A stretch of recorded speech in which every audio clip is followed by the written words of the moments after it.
दादा म्हणाले, हा वाढदिवस मला साजरा करायचा नाही. आपण सगळे ज्ञानेश्वरीताई मुंडेंच्या सोबत उभं राहू.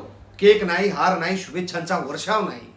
हो, हा वाढदिवस आहे एका योद्ध्याचा, जो नखशिकांत प्राणांतिक झुंज देतोय हक्क आणि स्वाभिमानासाठी. त्यांनी स्वार्थासाठी नाही तर मराठ्यांच्या हक्कासाठी उपोषण केलं.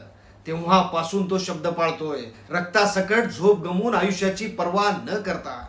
त्यांनी खुर्चीसाठी नाही तर त्यांनी न्यायासाठी शरीराचं रक्त जाळलं. राजकारणी लोक खुर्चीसाठी जन्म घेतात, पण हा माणूस जनतेसाठी जन्माला आला.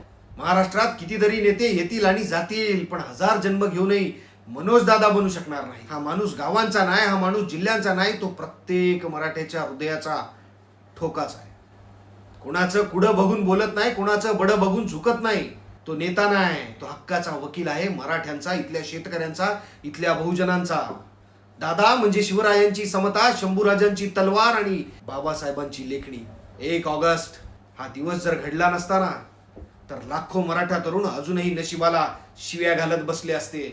पण एक माणूस उठला. हाच तो माणूस आहे ज्याने लाखो झोपलेल्या मराठ्यांना जागा केलं, जे आजही यंत्रणांच्या हुकुमशाही विरुद्ध पेटून उठलेला आहे.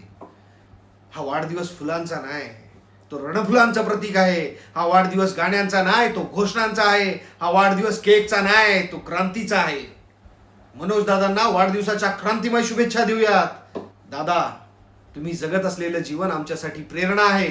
तुमचं नेतृत्व आमच्यासाठी आभाळासारखं आहे. क्रांतीचा प्रत्येक श्वास तुमच्या नावाने घ्यायचा आहे दादा. मनोज दादा जरांगे पाटील, तुम्ही आमचं अस्तित्व आहात. किती किती बोलावं म्हटलं तरी शब्द माझे अपुरे पडतील. शब्दच काय, माझा श्वासही तुमच्या ठाई.